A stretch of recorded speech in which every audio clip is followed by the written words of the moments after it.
سورۃ الفاتحہ قرآن کی پہلی سورت ہے، مصحف کی ترتیب کے اعتبار سے بھی اور نزول کے اعتبار سے بھی پہلی مکمل سورت سورۃ الفاتحہ ہے۔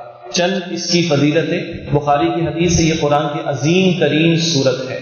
مسلم شریف کی روایت ہے کہ ایسی سورت نہ تورات میں ہے، نہ انجیل میں ہے، نہ خود قرآن حکیم میں اس کی کوئی اور مثال موجود ہے۔ اسی کو آپ نے فرمایا کہ یہ 7 من المثانی والقرآن العظیم ہے، بار بار دہرائے جانے والی 7 آیات اور قرآن عظیم اسی سورت کو کہا گیا۔ یہ جامع ترمذی کی روایت ہے اور یہ بات خود قرآن میں ہے، سورہ ہجر کی آیت نمبر 87 میں، وہاں کچھ اور وضاحت کریں گے انشاءاللہ۔ اسی طرح بخاری کی حدیث ہے کہ نماز نہیں ہوتی سورہ فاتحہ کے بغیر، ہر رکعت میں اس کی تلاوت کی جاتی ہے۔ اس کے فقہی مباحث کی تفصیل میں ہم نہیں جا رہے، لیکن یہ مسلمان کا اتنا اہم سلیبس ہے کہ ہر نماز کی ہر رکعت میں اس کو جاری و ساری کر دیا گیا۔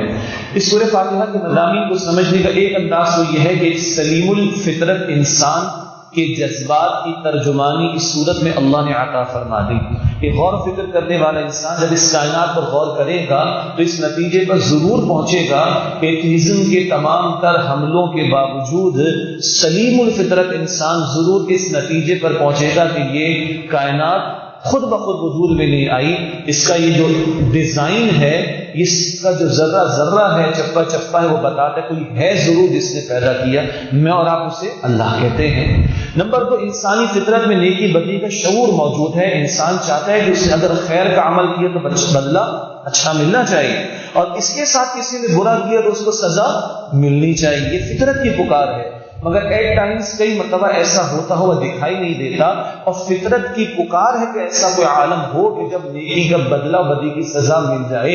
یہ سلیم الفطرت انسان کے جذبات ہیں جن کو الفاظ کا جامع رب نے سورہ فاتحہ میں عطا فرمایا۔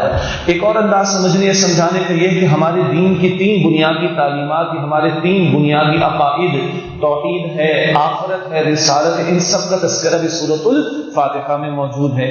اور ایک حدیث بعد میں ذکر کریں گے انشاءاللہ آخر میں، جس میں اللہ نے حدیث قدسی مسلم شریف کی سورہ فاتحہ کو الصلاۃ یعنی نماز قرار دیا، اور اللہ فرماتے کہ آدھی میرے لیے ہے، الفاتحہ کا آدھا حصہ، اور آدھا جو ہے وہ میرے بندے کے لیے ہے، وَلِعَبْدِي مَا سَأَلَ، اور میرے بندے نے جو کچھ مانگا وہ اس کو عطا کر دیا گیا۔ ایک مرتبہ ترجمہ کرتے ہیں، پھر انشاءاللہ ان مضامین پر آئیں گے۔ اس سے قبل کہ سورہ فاتحہ کا ترجمہ ہو، اللہ نے یاد دلایا کہ 2 آداب قرآن کی تلاوت کے ہم سب اس کا اہتمام بھی کرتے ہیں، تعوذ اور تسمیہ۔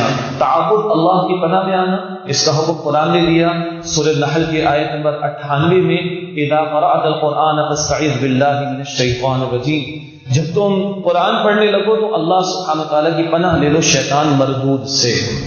کتنا پیارا کام کر رہا ہے، لیکن شیطان سے بچنے کی دعا سکھائی جا رہی ہے۔ اس کی تفصیل سورہ اعراف آیت 16-17 میں بیان کریں گے انشاءاللہ۔ ایک ادب۔ دوسرا ادب تسمیہ، بسم اللہ پڑھنا۔ پہلی وحی جو نزول میں پہلی وحی آئی، سورہ علق کی پہلی 5 آیات، پہلی آیت میں فرمایا کہ اقرأ بسم ربک، پڑھیے اپنے رب کے نام سے۔ تو یہ 2 آداب ہیں، تعوذ اور تسمیہ، جس کا ہم اہتمام قرآن کی تلاوت سے شروع قبل کرتے ہیں۔ اب آئیے سورہ فاتحہ کا ایک مرتبہ ترجمہ۔ الحمدللہ رب العالمین، کل شکر، کل تعریف اللہ کے لیے ہے جو تمام جہانوں کا رب ہے۔ الرحمن الرحیم، انتہائی رحم فرمانے والا اور مسلسل رحم فرمانے والا ہے۔ مالک یوم الدین، بدلے کے دن کا مالک ہے۔